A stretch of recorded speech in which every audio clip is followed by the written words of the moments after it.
dari UI Watch, sedapat mungkin semua komponen bangsa, pemuda, mahasiswa, rakyat, semua harus menyadari bahwa kondisi bangsa dan negara ini tidak sedang baik-baik aja saat ini. 3 bulan lebih ke depan, ya, kepemimpinan Jokowi atau jabatan Jokowi akan berakhir, dan sedapat mungkin dia harus segera diturunkan sebelum masa kepemimpinan presidennya habis, harus diturunkan dan diminta pertanggungjawaban oleh DPR. Wah, ini sangat progresif ini, rekan Juju ini sangat bagus, dan ini tuntutan optimal. Jokowi turun sebelum masa kepresidenannya ini berakhir pada 20 Oktober 2024. Mengapa? Karena kerusakan sudah terlanjur meluas dan ini harus dihentikan. Sangat sulit sekali diperbaiki, dan kita kehilangan waktu 10 tahun kepemimpinan Jokowi. Negara ini semakin rusak dan cenderung untuk mengarah kepada negara komunis. Jadi apa yang akan dilakukan UI Watch ini, ya, kita melihat bahwa gerakan perubahan ini berserak di mana-mana dan tidak punya satu tuntutan yang fokus. Semua punya tuntutannya sendiri. Buruh cuma menuntut upah, kemudian mahasiswa baru turun ke jalan terakhir itu setelah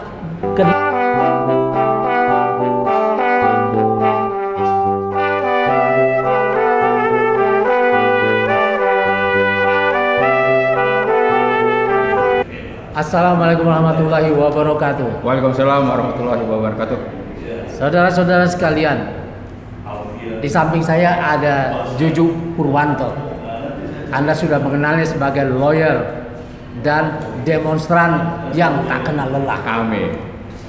Dia seperti terpanggil untuk memberi pencerahan kepada bangsa ini yang sedang menuju ke jurang kehancuran kalau tidak ada yang mencegahnya. Jadi tidak baik-baik saja. Keadaan seperti diakui semua orang tidak baik-baik saja. Saya mau bicara dulu dari sisi yang kita sangka baik. BUMN. Ya, kita tahu BUMN di tangan Erick Thohir, seorang pengusaha besar, satu grup dengan kawan-kawannya di bisnis batu bara dan lain-lain. Nah, ini dia termasuk satu di antara 10 pengusaha batu bara yang bikin PLN mau bangkrut itu, karena harus membayar lebih mahal. Bangsa ini ketika harga batu bara internasional sangat tinggi, mereka ini menjual batu baranya dengan harga internasional kepada bangsanya sendiri. PLN bukan mau bangkrut, Bung. PLN sudah bangkrut. PLN sudah bangkrut akibat dilakukannya hal-hal seperti ini, di mana subsidi-subsidi itu mampir pada orang-orang yang sudah kaya ini, yaitu pengusaha listrik swasta dan pengusaha batu bara. Tapi yang akan saya bicarakan adalah sesuatu yang berbeda. BUMN ini dari dulu, ya, dari zaman ke zaman dia sangat bergantung kepada CEO-nya yang terbesar, kepada menteri BUMN-nya. Nah, ini kalau dia mendapatkan CEO yang bagus, maka BUMN ini akan menguntungkan dan akan bagus. Tapi kalau dia dapat CEO yang parah, yang tidak tahu harus berbuat apa, dia akan menjadi balai lelang yang merugikan publik. Tapi publik tidak pernah menyadari ini. Dulu ketika Soeharto di akhir masanya, dia sudah melihat BUMN ini ancur-ancuran dan dia memanggil Tan Riabeng untuk memperbaikinya. 154 BUMN dimasukkan ke dalam relnya yang betul, dan dia menjadi entitas bisnis yang sangat bagus, yang pada saat krisis sampai di zaman Habibie mampu melunakkan dolar dari 17.000 per dolar menjadi 6.700. Itu upaya yang luar biasa, salah satunya dengan memainkan BUMN. Kemudian masuk ke zaman yang berbeda, BUMN kembali menjadi bancaan partai-partai politik, dan kita melihat BUMN makin lama makin jauh dari kewajibannya sebagai ya punya kewajiban sosial. BUMN itu ya seperti Bulog yang harus menjaga stabilitas harga. Kalau di kereta dia harus bisa menjaga stabilitas harga sehingga rakyat tidak diperas oleh perusahaan-perusahaan angkutan. Satu hobi baru, Bulog, hobi baru, hobinya impor sekarang. Nah Impor itu beras. salah satu yang diberikan oleh zaman Jokowi. BUMN yang Bulog ini menjadi kehilangan kewajiban sosialnya dan dia tidak dianggarkan di APBN, sehingga kalau dia harus membeli beras dari petani menampung, dia harus minjem uang dulu. Jadi kalah cepat dengan swasta-swasta yang berani memberi DP lebih dulu, mengijon petani-petani kita, sehingga rakyat kita hancur lebur, ya makin berat saja. Nah di zaman ini kita baru mendengar pada tanggal 23 Juli 2024 baru saja ya Wakil Menek BUMN Kartika Wirjoatmojo, dia cerita bahwa tanpa gembar-gembor privatisasi BUMN jalan terus. Dan ini menjadi semacam balai lelang.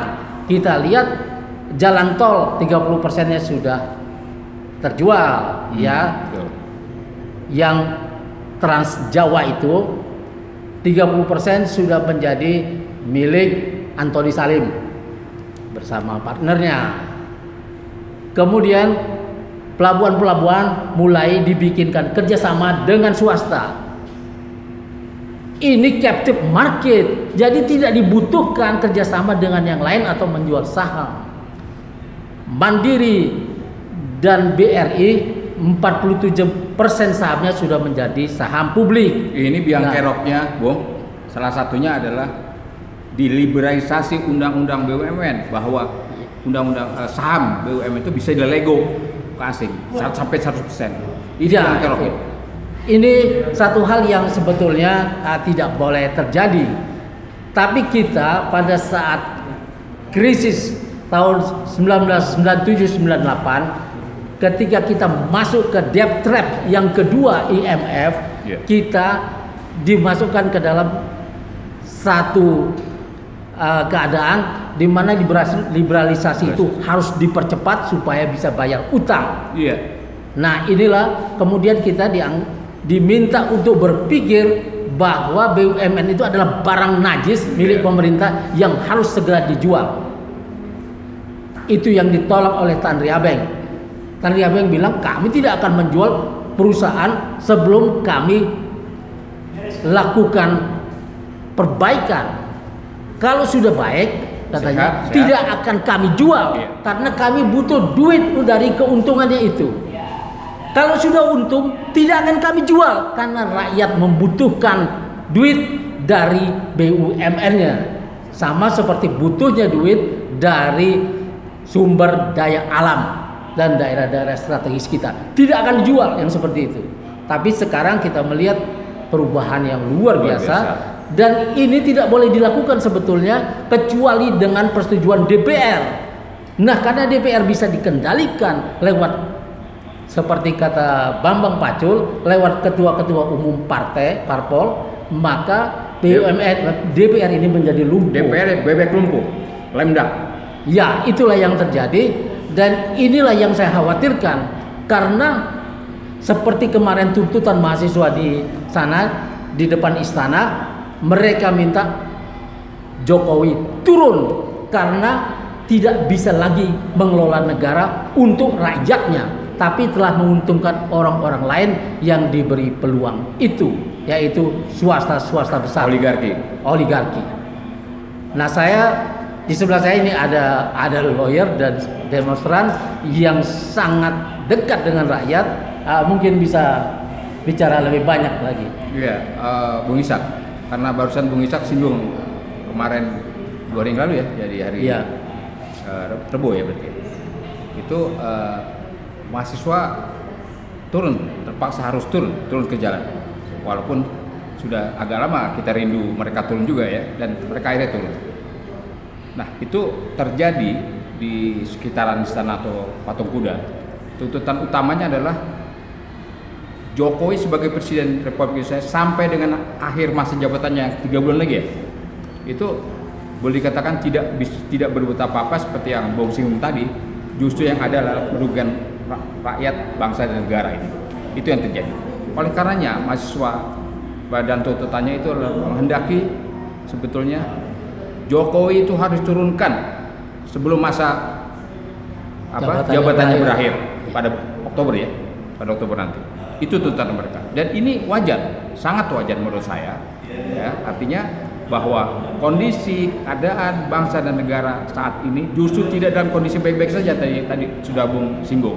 Justru kita mengalami sekarang dalam titik nadir, dalam ujung kehancuran, ujung jurang kehancuran untuk menuju ke suatu negara, malah ini terindikasi akan menjadi negara komunis seperti yang sudah sering disinggung oleh abang kita, Bang TB, ya begitu ya. Kira-kira seperti itu. Oleh karenanya, menurut kami dari UI Watch, sedapat mungkin semua komponen bangsa, pemuda, mahasiswa, rakyat, semua harus menyadari bahwa kondisi bangsa dan negara tidak sedang baik-baik aja saat ini. 3 bulan lebih ke depan, ya, kepemimpinan Jokowi atau jabatan Jokowi akan berakhir, dan sedapat mungkin dia harus segera diturunkan sebelum masa kepemimpinan presidennya habis. Harus diturunkan dan diminta pertanggungjawaban oleh DPR. Wah, ini sangat progresif ini, rekan Juju ini sangat bagus, dan ini tuntutan optimal. Jokowi turun sebelum masa kepresidenannya ini berakhir pada 20 Oktober 2024. Mengapa?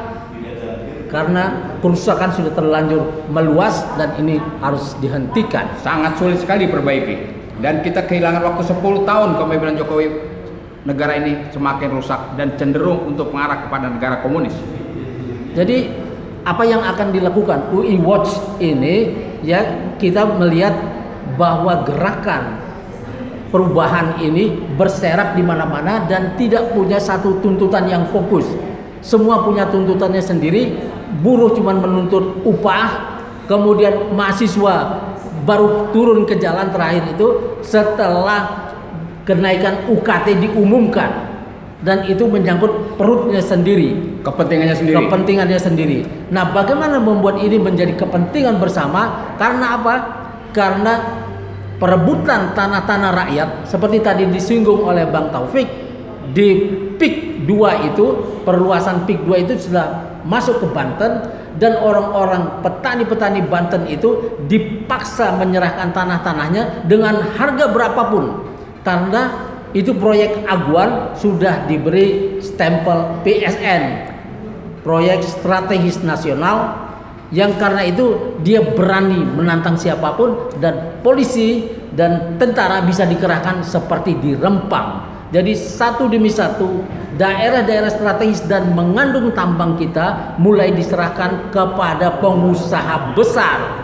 Mungkin cuma 30 grup usaha yang mendapatkan keistimewaan dari Undang-Undang Omnibus Law Cipta Kerja, yang akan membuat kawasan-kawasan ekonomi khusus untuk para investor. Bung Ishak, perlu saya ingatkan, baru sekira 2 minggu lalu Jokowi sudah mengeluarkan Perpres nomor 75 tahun 2004, sekitar 2 minggu lalu, di mana sekarang pihak investor atau pihak asing itu sudah bisa menguasai atau mengelola suatu tanah kita, tanah di negara kita, yaitu di IKN ditawarkan itu sampai 190 tahun.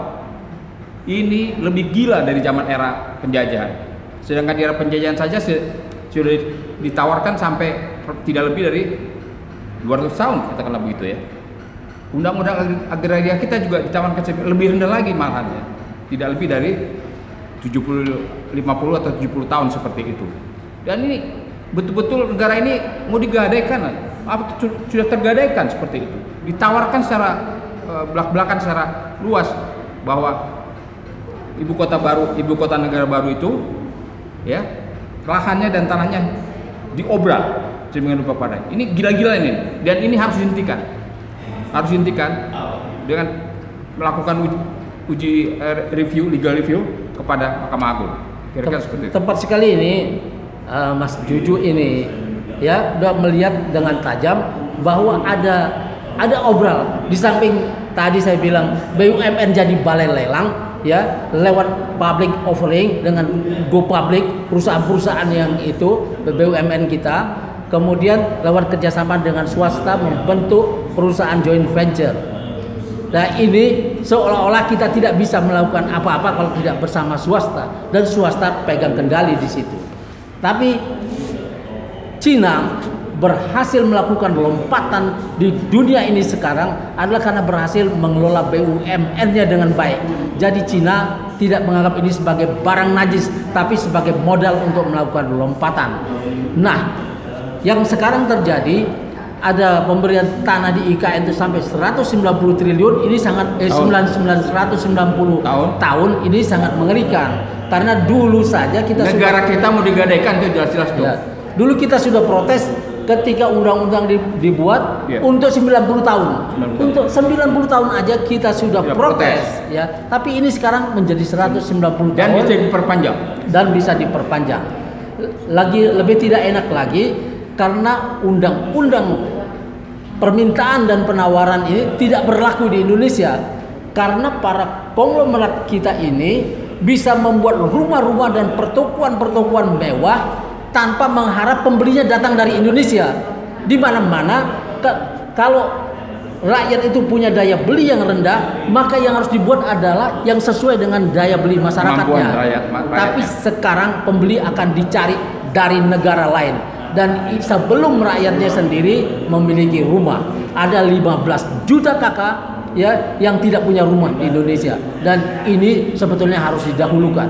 Silakan, Bang Jeju. Ya, saya pikir sebagian besar sudah kita ungkapkan kondisi kritis negara dan bangsa ini yang tentunya diawaki oleh seorang presiden yang sampai 10 tahun ini bukan menuju kepada negara makmur atau kemakmuran rakyat, tapi justru negara kehancuran. Dan ini betul-betul harus kita perhatikan dan harus kita sikapi, terutama kalangan muda, kalangan mahasiswa, kalian sadarlah terhadap kondisi bangsa ini, segera bertindak sebelum terlambat. Demikian. Terima kasih. Kita cukupkan sekian. Semoga kita akan ketemu lagi lain waktu. Wassalamualaikum warahmatullahi wabarakatuh. Waalaikumsalam warahmatullahi wabarakatuh. Syukran.